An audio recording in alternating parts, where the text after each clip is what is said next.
So, Man, everybody. Gina, you've been talking too much. Yeah, come on, Gina. All right, welcome, everybody. How's everyone doing today? Excellent. Doing good. Another Not bad. exciting podcast. All right, so tonight is an interesting episode that a lot of other podcasts, a lot of cryptid and ghost and supernatural podcasts won't talk so much about. And I'm not going to say a whole lot because I'm not the expert on it. I'm going to turn it over to Colin. It's going to be about mystery cats based on his article that he wrote for Animals and Men with Jonathan Downs, for Jonathan Downs a couple years ago. So, Colin, mystery cats, we'll turn it over to you and we'll just interrupt and ask questions. Sure. So, mystery cats are a subject of extreme interest to me in cryptozoology. Mystery carnivores in general. So, animals of the order Carnivora, not animals that eat meat. There's a difference. Are of an interest to me, partially because I like the weird stuff, the stuff that no one really talks about. I get so sick and tired of the same Bigfoot story again and again and again, where, oh, I was walking and I saw this Bigfoot and then it walked away. And it's always the same exact thing. What got me about mystery cats specifically was that the vast majority of these stories include livestock attacks, predation on livestock, which is important because basically if you have a dead animal on the scene, you know something must have killed it. And it's a lot more concrete than even just footprints. You know, it is a lot more like, okay, something clearly did this. And every type of animal actually attacks prey very differently, and it's almost like a fingerprint. You can pretty much identify what killed what just by looking, by the different methods they use to take an animal down. I don't know how gruesome we're going to get in here. I can really get down to the nitty gritty. I would get gruesome. I would get as gruesome as, yeah. Well, I'll get to that. The story that I know the most about, that I've taken the longest time working on. My dad referenced an article I wrote for the Center for Fortean Zoology's journal, Animals and Men. That was basically a year's worth of research put into that one article. And it's about the creature known as the Vampire Cat of Bladenboro, or the Beast of Bladenboro. And what especially interested me is just the idea of a vampire cat. I think is awesome. Basically, let me interrupt and ask you right there. Two questions. They go together. So most of what we talk about and others talk about is paranormal, supernatural. What you're talking about is flesh and blood animal that we know was there, or we're 90% sure was there. Yeah, there was an animal there. The question is what? Right. Okay. So how does that fall into the same thing? How does that make it a cryptid? And I'm asking this for the listeners. That's very much exactly what cryptozoology is supposed to be. A lot of people like to take cryptids and put them in the other buckets to attach them to UFO stories and to paranormal stories, or suggest some really wild out there stuff. And that's fine. But really what that does is kind of take it away from what cryptozoology is and put it into those other buckets, those other concepts. Right. Cryptozoology has and always will be the frontiers of zoology. The concept is you are looking at stories of weird animals, and the question is, what caused those stories? What people were seeing, with the hope that you might find a new species of animal out of this. We're talking completely physical, completely like understandable science. No aliens, ghosts, weird psychic stuff. This is entirely in the realms of known science as of right now. So, and that's one of the things that gets me all wound up, is because this is stuff that we know for a fact is possible, as opposed to some of these other bigger ideas that, who knows, maybe, I don't know. And you get lost in the reeds very quickly with that. Whereas with this, I'm like, okay, I know something killed this. Here's what I think it is. And here's why. And here's the definite proof I can show you as to why. So it falls into the same type of thing. Let's just say, so in your mind with this, there was, let's say, a mysterious cat, a mystery cat, 90% almost positive it is because of the potential evidence that you found. Whereas a lot of the Bigfoot sightings, it's 15% maybe it was a Bigfoot. I mean, it's that type of thinking. Am I correct with that? Well, it's more like we know cats exist. We know big cats exist. We may not know if they exist in the area that they're being seen, but we know they exist.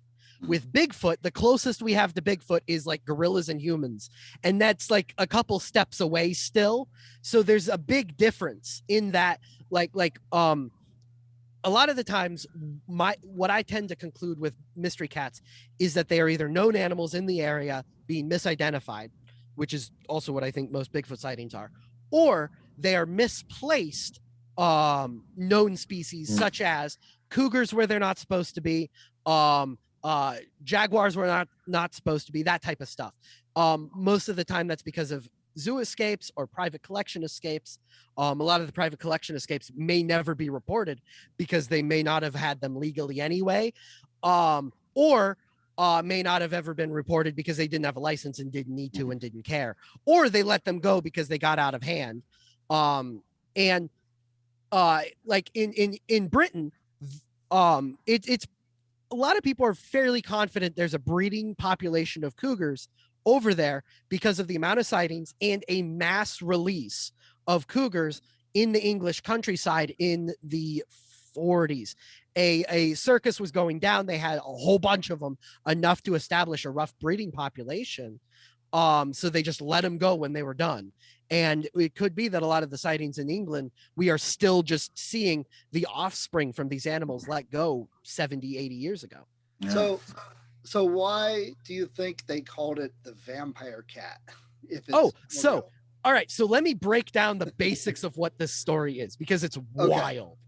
In 1953, December of 1953, reports started in Clarkton, North Carolina, of people seeing these large black cats.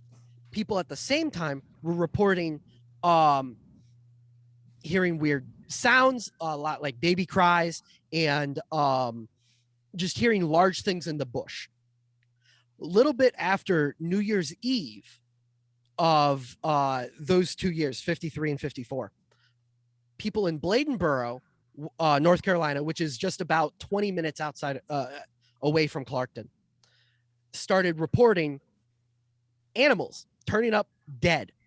A lot of these animals were like large pigs. There were a few dogs that were killed, few kittens, ducks, geese, all kinds of livestock and domestic animals. And they were all killed in a fairly consistent way. There was a bite on their head or neck, crushing their skull. There were scratches on their sides, and there were bites specifically along their jugular vein. At the same time, when these animals were looked at after they died, they were said to not have any blood in them. Thus, the concept of the vampire cat. Because Bladenboro, when these killings were happening, was inundated with dozens of reports of big black cats. What's interesting about Bladenboro's reports is most of the time when you're talking about mystery cats in America, you're talking about cougars where they're not supposed to be, or black panthers where they're not supposed to be, which is anywhere in America. These were reported as bushier. They were slightly smaller than a cougar, and they had thicker and bushier looking hair, like more matted and everything. So the reason it was called vampire cat was just because when people looked at the dead bodies, they thought that there was no blood in them. I've basically come to the conclusion so I have collected every newspaper report available online from North Carolina newspapers in 53 and 54 about these stories. I have close to 1,000 newspaper reports just from this area on this one case, and I have broken down a whole timeline of it. And what's interesting is people really didn't start to panic, even though they were seeing these things, and they were seeing these animals die until January 6th, a couple days after the first attacks had been reported, when this lady was on her porch and she sees this animal, and she says it starts to run toward her until her husband comes out with the gun, and then it runs away. And then people panicked. We're talking a town of about 800 people had about 8,000 hunters come around from surrounding towns and surrounding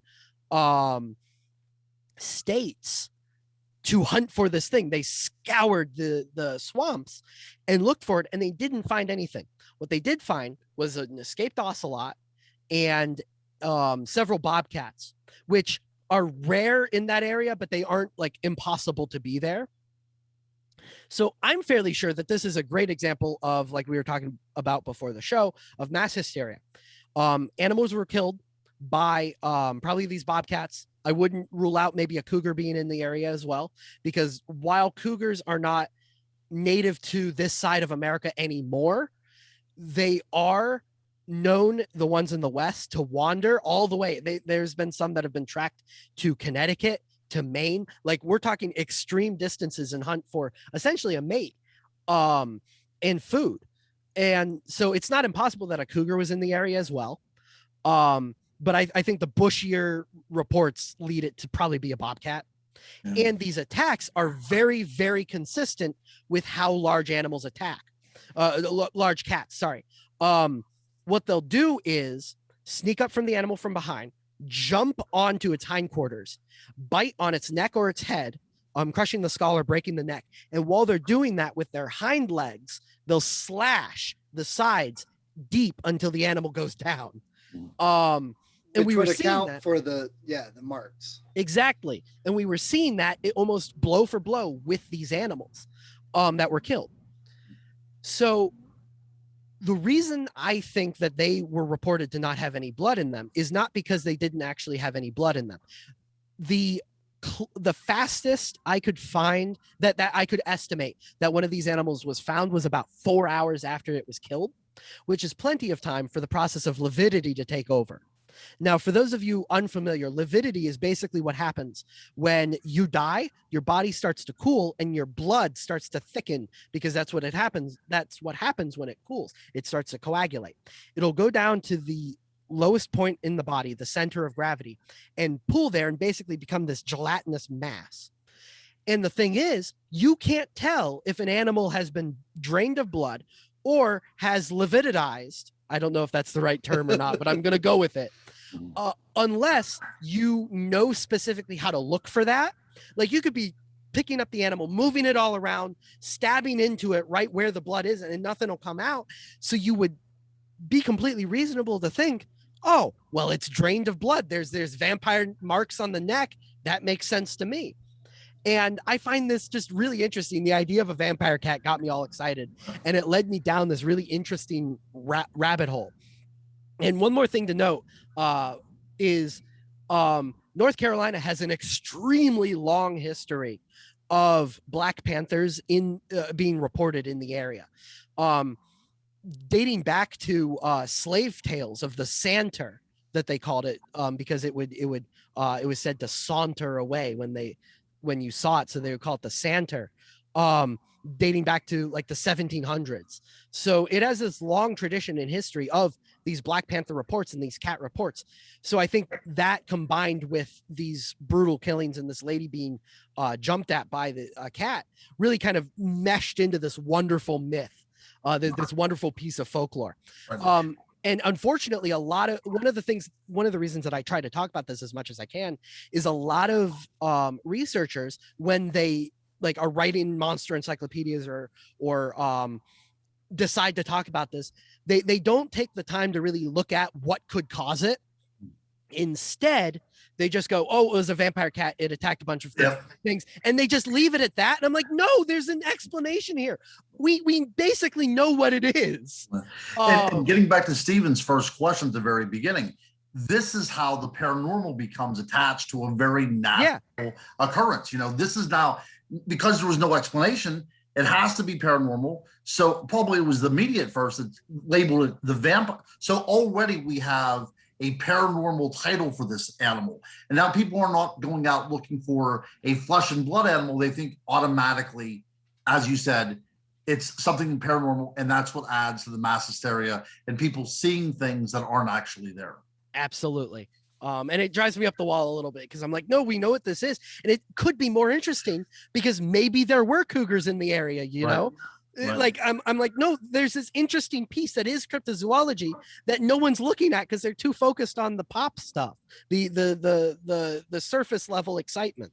Mm-hmm. But supernatural paranormal type investigations really weren't going on back in the 50s. So well, then they absolutely were, just not in America. It was in the UK for the most part. There was a long tradition of ghost hunters, but it was also, even though it wasn't, you know, it was Andy Griffith, America, but there was a lot of, you know, in your town, that's how the stories grow and spread. You know, it was still very much that time in America when they. It still kind of is. It's now it's it depends where you are. That's right. That's right. But Colin, you know, I've seen you talk. I've known you for years. You also have very good, at least logical explanations for things like cattle mutilations as well too. Oh yeah.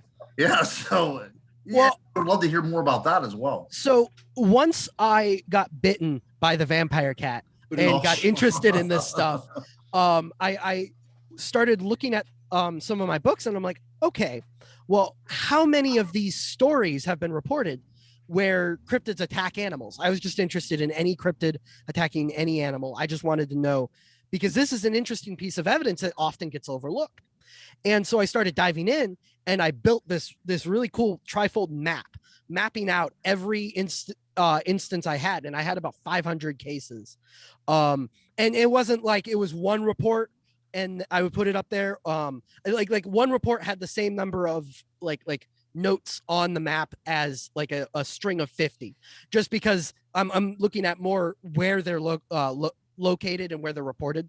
What's interesting is there's basically no reports in the western side of the United States of these attacks. There's a handful, but I'm talking of the 500 that I have, roughly, there's maybe 15 past the past the Mississippi River.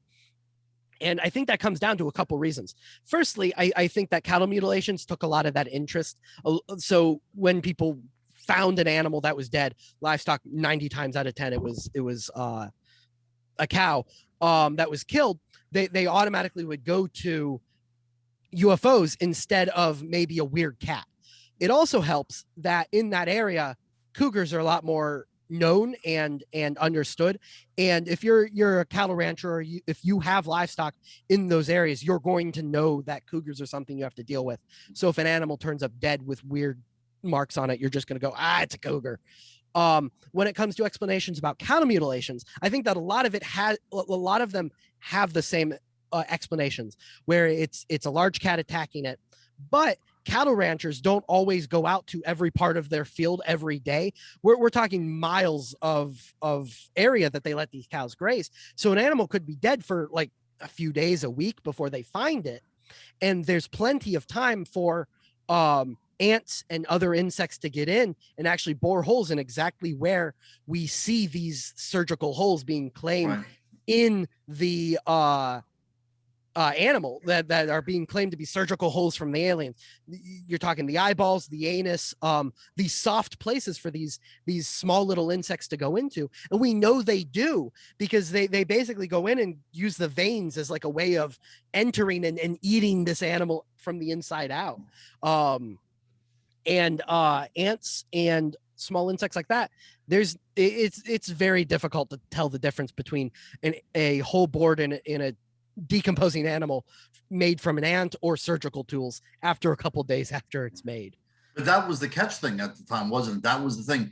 There had to be some sort of laser involved, or somebody came in and had to know what they were doing, instead of looking at nature and what nature's capable of doing and what it actually, that's what it's designed to do, you know, to go in there and rid up of these kind of things. I found that so unique whenever you brought that into the forefront. Because so many people, I was watching a program the other day about UFOs in the West, and one of the deals was they knew that there were UFOs in the area because there were these cattle mutilations, and they never once discussed anything about the animal besides that it was found dead and there was no blood in it. That was their response, and that was their explanation for there being UFOs. This had to be something extraterrestrial, or it had to be something military, because they simply could not understand how a healthy animal was able to die and end up with no blood in it. One of the things that really just amuses me is it's not even like this is a brand new explanation that has been brought up. One of the very first things I did when I started looking into this stuff, because I'm like, this is really interesting. I don't know what could cause it, but I'm also not an expert. So I reached out to literally, oh God, I do not remember her name for the life of me. I do apologize. I'm going to find it, and I'm going to have Father put it in the show notes. But I reached out to literally the America's forefront expert on animal predation and how to prevent that from with livestock, the top expert. And she basically told me, yeah, so this and this explains all of this. These are things we know, and gave me a couple links to scientific journals explaining this. What frustrates me is a lot of researchers don't take the extra 3 minutes it takes to go to a university website, get an email of their faculty about the relevant topics, and just shoot an email. Hey, I'm into weird stuff. Can you help me? Like, a lot of these people are really willing to help if you're genuinely looking for explanations outside of all it was aliens. Right. But getting back to Stephen again, though, at the very beginning, whenever he posited that particular that suggestion about the paranormal, do paranormal investigators at the end of the day want to have a rational explanation? I think it depends now on the you're person. opening a can of worms. Yeah, right. I think it depends on the person, and I also think it depends on what their actual motivations are. A lot of researchers, you will hear them say, well, I had an experience, so I know these things exist, so I want to prove that I'm not crazy. So that is their goal, which is I can understand it, but basically what that does is they already have the end goal established, and they just need to figure out the middle. And that's not how science works. Science starts from the beginning on. It doesn't start with the end backwards. That's how pseudoscience works. And that can be part of the problem. Let me jump on that though. Sometimes in science, you'll observe something that doesn't make sense, and then you make a hypothesis, formulate an experiment to try and recreate it or figure out why it ended up like that. Sure. Let me be more clear what I was saying. Okay. I'm saying people who see a ghost say that was a ghost. I'm going to prove ghosts are real to prove that I'm not crazy. I've heard that a whole hell of a lot. They got a bias. Yes, I've heard that a whole hell of a lot. They aren't like, I want to figure out what I saw. They're like, I saw a ghost. I want to prove it. Which is the problem. That I wanted to be more clear about what I was. And not to say investigators and other paranormal researchers and that are like all wrong or all bad. No. There's also the factor of, especially today's world, that you want people to listen to you, to read your books, to watch your shows. And Ron, you've probably experienced this with the TV shows, that you'll do 5 hours worth of stuff and they'll cut it to 20 minutes. And you're like, wait a minute, they put that in a different order. And now the context is totally changed. And that's what I was getting back to too, about there are a lot of very good researchers out there that would definitely consider any scientific explanation for what they're dealing with. But whenever we get to the realm of reality television or into selling books, you have to have something sensational there, or it simply won't come across. And because the realm of cryptozoology has become a bit of a business to a lot of people, the idea of trying to sell a misidentified feline out there is not quite as headline grabbing as saying that it was done by extraterrestrials or by some sort of unknown animal. You know, it's better to call it a vampire cat rather than a black cougar. That's right, or a bobcat, right? Exactly. I mean, even though whenever a bobcat, we think about a bobcat, you know, like a house cat, these are very formidable predators. And they will, as Colin had attested to, you know, they have no problem lying in wait and going up there and kind of like grabbing a hold of the deer and then rabbit punching him. If anybody, they could take down a pig. If anybody, they could take down a pig. If you have a house cat, roll it on over to its back and start scratching its belly. Okay, Now imagine an 80-pound cat doing that to an 80-pound cat, and you're pretty close to seeing what would happen if you were starting to tangle with a bobcat. So I have a question for Gina, not to exclude her from the conversation. So you've experienced things that can't be explained, and other people have witnessed some of these things with you. Do you think that having one experience has let you be more open, or even maybe more willing to believe quicker that it's something supernatural or paranormal with other things? No, not for me. Every time something happened to me in my life, I didn't just always jump to the fact that it was, because I grew up in a household full of weird people, love my weirdos. And I didn't just always jump to the fact that it was a ghost or something paranormal, an alien, whatever you want to call it. Even before I had ever heard of whatever other people did, I always wanted, I was Mulder before Mulder was Mulder. I wanted the truth. I wanted to know what was out there. I wanted to understand the things that I was experiencing, and find a way to prove, again, whatever was happening to me. I wanted an explanation for it because I seen it. I felt it. It was there. And there, and then when you start on both sides of it, either you are a whack job and people don't believe you, or you have people who want to help you and prove it.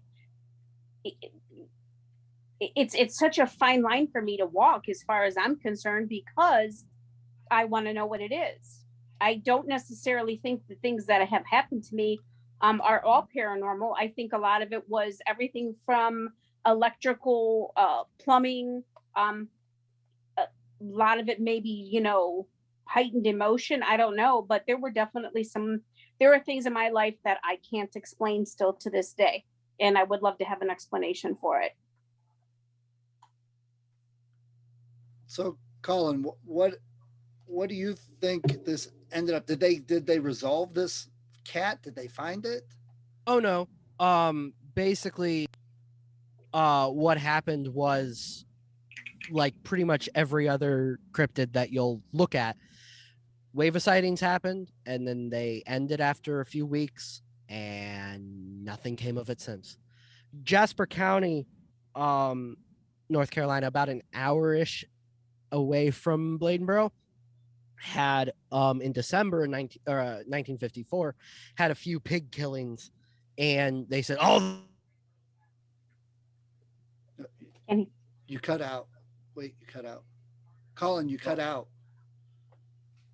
You got really loud. It cut you out. No. See, then. Guess we're editing. Can you hear me now? Yeah. There you go. There you go. It was the camera. Oh. All right. It's been taking too much of the. Okay. All right. So you were talking about Jasper County. Go ahead. Yeah. So basically, Jasper County in December of 54 had a handful of pig killings, and they didn't really come of anything. And everyone started claiming all the Beast of Bladenboro's back, and then they didn't really go anywhere, and it kind of tapered off. And now the only real mention of it is there's a music program fundraiser every year that's the Beast Fest that I would really love to go, because they have t-shirts. Yeah. Because they have t-shirts that said I was attacked by the Beast of Bladenboro and survived, and all I got was this t-shirt, and I really want one. That would be great. But yeah, pretty much when you look at cryptid stories, Mothman, Lizard Man of Bishopville, almost every single like not Bigfoot cryptid will have a rash of sightings, and then it gets to be a big deal, and then it drops, and then nothing comes of it ever again. And it's really, I think that kind of goes to support the concept that a lot of these are a handful of misidentifications that get stringed along and extended by people having panic and mass hysteria and getting all caught up in the excitement of these things. And that's a common thing. I mean, even without being supernatural or whatever, that people get worried and concerned that whatever, because they heard it in the news and it spreads and then more happen. Do you have any other examples of similar reports from other places that are similar to Bladenboro? Not with the vampire aspect to it. That's one of the reasons that I like to talk about this one, because it's a really great jumping off point to start talking about mystery cats in general, because people get caught up with the vampire idea and then will sit and listen to me wax poetic about the survival of cougars for an hour. But really what it comes down to is 9 times out of 10, in my opinion, mystery cats in America are cougars. I think that cougars are a lot better established in the eastern side of the United States than anyone seems to be giving them credit for. There's some conspiracies about the government not wanting to pay for basically the animals that the cougars are killed because it would be a protected species. So they pretend it's not there to be able to prevent that. I don't know if I buy into that or not. It makes sense, but I'm also like, I don't want to be spouting off that stuff without any actual proof. But what I do know is every farmer that I've talked to and every farmer that has come up to me, or even people that live in rural areas that have come up to me after my talk and I talk about cougars, or even just offhand mention it. They're like, oh yeah, I saw a cougar, or my brother saw a cougar, or cougars killed my animals all the time. And I'm not, again, that really, you shouldn't take that with any more weight than you take a Bigfoot story, because despite the fact that we know cougars exist, they haven't definitively been proven in the area. But I do think it makes a lot more sense for cougars to still be around in this area. And we're making progress with proving it too. We know for a fact there are transient cougars in Pennsylvania, Ohio, and a few other surrounding states.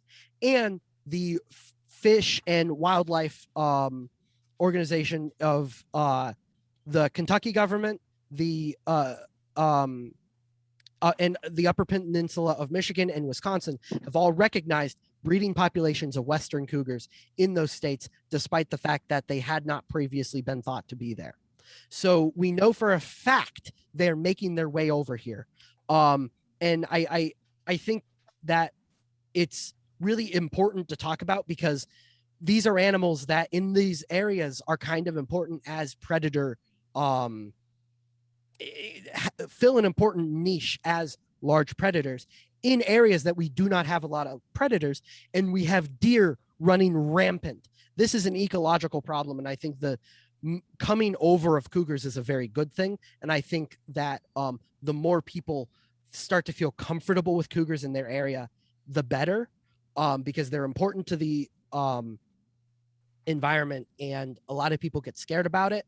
But what I like to say is you shouldn't be scared about cougars coming in your area, because I think they're already here and they aren't really causing any big issues. So it's not going to be a problem. Well, okay, so that's interesting too, because one of the things you hear a lot with Bigfoot is, well, we can never find one. We don't see them. They're very rare sightings. And you're kind of saying, well, cougars are already around. We don't see them a whole lot. No, we do see them a whole lot. Okay. There are cougars seen all the time.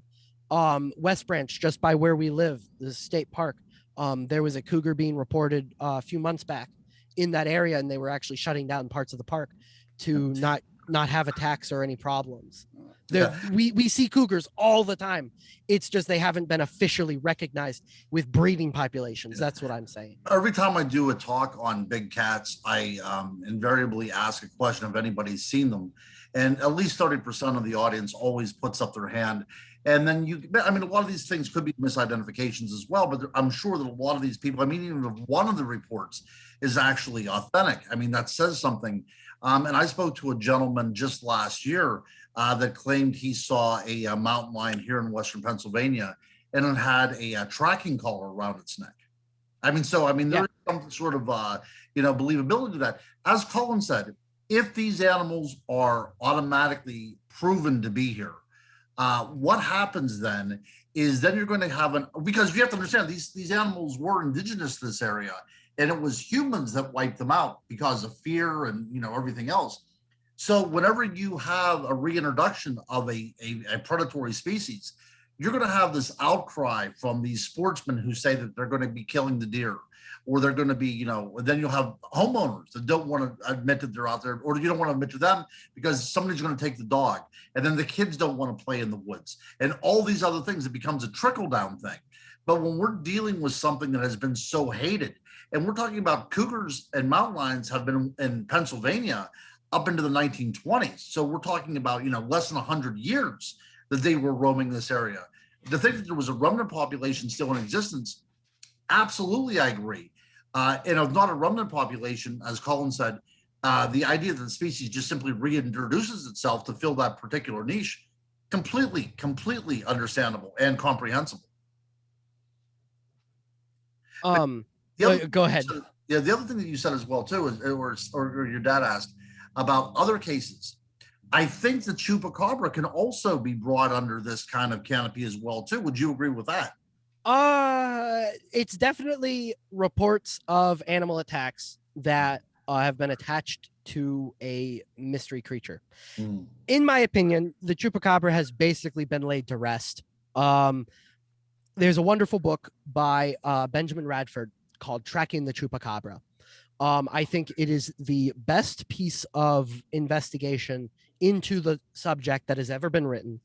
And he really dives down into what it explains it. I'm not entirely, I don't entirely buy necessarily his link of the Puerto Rican Chupacabra, so the gargoyle looking thing, and its connection to Species, the movie. I can see it. I don't know if I necessarily fully buy every part of that. But we do know, if we're talking Puerto Rico, we do know there are wild dogs. We do know there are rhesus monkeys. And as mine and Ron's good friend Jonathan Downs has suggested, it's entirely possible that there's a remnant population of African porcupines in the area as holdovers from when the slave trade would bring them on board for food and just let them go if they had any extra. So I think those factors kind of explain it pretty well. And then we're talking what people are most familiar with the Chupacabra. You're talking the hairless blue looking gray dog thing. Those are coyotes and domestic dogs with mange. Every single one that has been captured or killed has been proven to be that, and they do not drink blood. And I think that's kind of another point with any of these, the cat or anything, is the Chupacabra. Lots of different things seem to have got attributed to that might have been a coyote with mange. It might have been a cat with mange. It might have been some animal hit on the side of the road. You know, I think a lot of these things that could be something natural, but people get that mass hysteria again, and it gets misidentified. And with the Chupacabra, I mean, if you look at a dog with mange or a raccoon with mange, those are another one, or a bear with mange. That's an interesting one. One was captured in a big, like dog trap, and it had mange. You can't tell what those are unless you like know how to look. They look weird and they look alien. Right. I also think that, so in 95, when the original Chupacabra reports were going on, it was big hemisphere wide news. Like this whole half of the planet was like all over the Chupacabra. I think partially because it was a vampire. Then a few years later, when people started seeing and capturing these mangy animals, people jumped onto the Chupacabra concept again. I think I'm of the opinion that it's almost exclusively because of how fantastic that name is. You say Chupacabra, also known as the goat sucker, people are going to want to know what that is. Even people who aren't interested in this stuff, you know, it grabs the attention very well. So it's really easy for newspapers or news studios to just say, oh, it's a Chupacabra, and slap that on there and people will watch.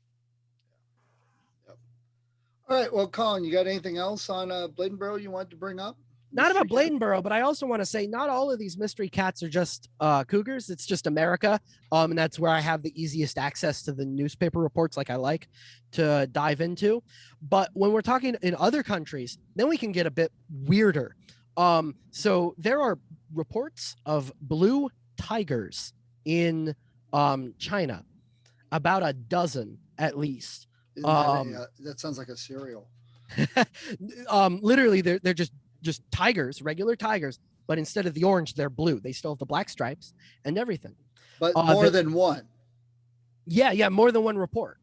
Hmm.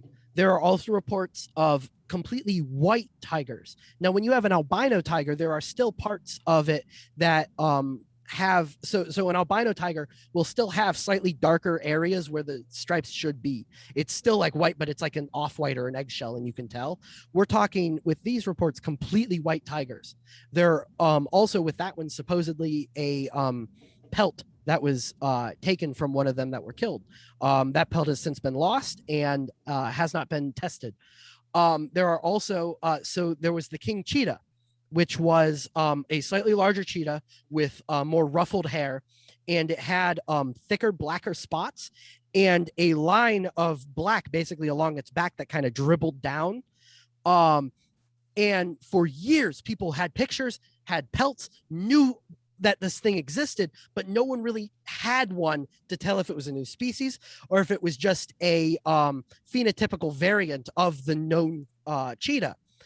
Eventually, one was captured and tests were done on that and one of the previously gotten pelts. And it was determined that it is a phenotypical variant of the cheetah, not unlike melanism, which is when they're all black, but it's not the same. It's vaguely similar. Isn't that the cat that does those cheesy chips? So when we're talking I got a non-American mystery cats, one of the most interesting things is, as opposed to having these mystery livestock attacks, because that doesn't really come up as much because you're talking in areas where like big cats are known to be there and they happen. So you won't always see like a big cat attack on a yak or something and be like, oh yeah, that's got to be something weird, because that's not weird in certain areas of the world.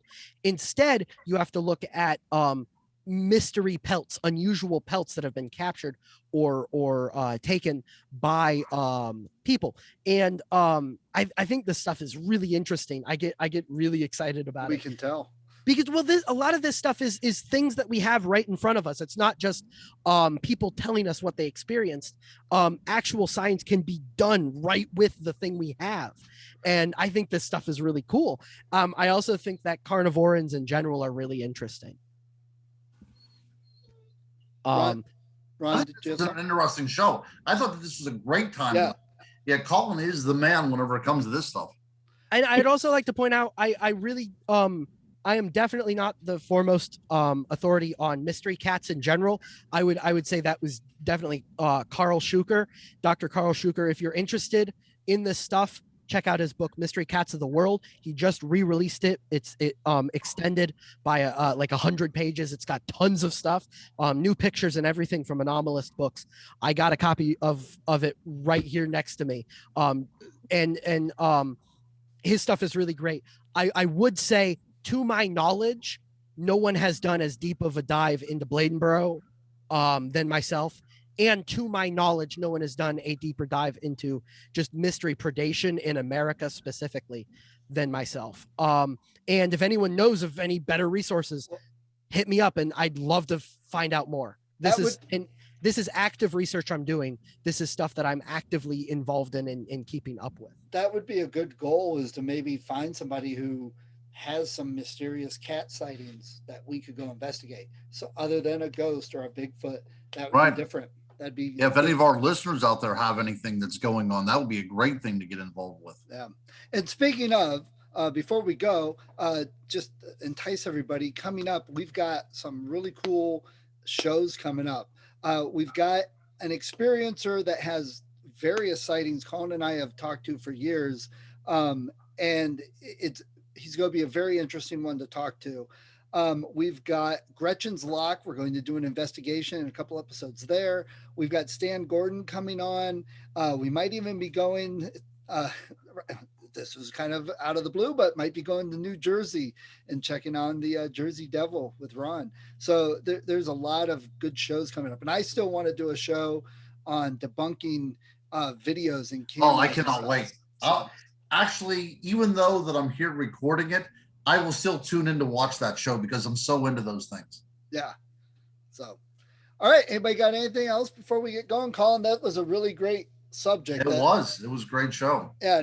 Not many other podcasts or shows are going to have that as one of their topics. So I love it. Next time we should do one about bears. Mystery bears are really weird. I didn't even know that was a thing. There's only a handful, but they're really weird and they're really cool. So like Smokey and Winnie. Oh, well, no, we're talking like an 8-legged gigantic polar bear that has to stay in the water to survive because the water helps support it. Like weird stuff. And during the 6-month darkness, it transforms into a whale. Like weird legends and stuff. Wow, that's cool stuff. Cool. Or we could talk about the interbreeding of polar bears and grizzlies, which is actually happening. Oh, those are really interesting. Those are extremely interesting, right? When you're talking about stuff like that, what's really neat is, and I don't know if it's necessarily neat. It's neat to me, but also a little scary when you're looking at those or coy wolves, which are coyotes and wolves, and with a little bit of domestic dog thrown in. A lot of times these animals are actually slightly more aggressive, and we aren't sure why. And that's really fascinating to me. Yeah, well, and also with the coy wolf and the interbreeding of polar grizzly bears, it also shows that humanity has a lot of input in the creation of what we would deem monsters. You know, we are the reason why a lot of these things are existing. If it wasn't for global warming, the two habitats of the grizzly bear and the polar bear should not overlap, but they are starting to do that now. Yes, and I mean, when their populations dwindle, they look for other options for mates as well. Well, sure, hell yeah, I do that too. I read that book about the lady that was kidnapped by Bigfoot and held captive in his cave. That's right. That's right. And Gina also has other encounters we didn't get to on the podcast we did about that. So we've got even more there to talk about. So all these things are coming up for all our listeners, which we don't have yet because we're recording ahead of time. we have theoretical listeners. Yes. We're going to put something in the sound waves so that when they hear it, they can't stop listening. We're going. That's right. Currently, our listeners are just the cats. Yeah, just the cats. So, all right, folks. I think it's been a good evening. Good talk. I had a blast, guys. I had a blast. Like always, I love to be in the same room as you folks, even if it's virtual. So I cannot wait until the summer starts opening up and we're all together in person. Right. Well, that's another episode. Ron's got a talk coming up and Stan Gordon's going to be there and Gina and I are going to go. So we're going to have an episode about that talk too. Yeah. I don't think there's been anything planned that I've been able to make be able to make it to yet. Yeah, it's just your work schedule. We understand. Yeah. So. Yeah. Stan Gordon, unfortunately, is not going to be there. He's going to buy a Zoom, but he will not be there in person. So, okay. Yeah. It's okay. Virtual. That's okay. He's still going to be there. Yeah. You have to get a little robot with Colin's face on it and just move him through there. So like Sheldon. That's right. That's right. That's right. And I'd like to point out this time the camera wasn't my fault. It was the connection. We'll work on that. We'll work on it. All right, folks. Nighty night. Nighty night, guys. We'll see you soon. All right. Bye.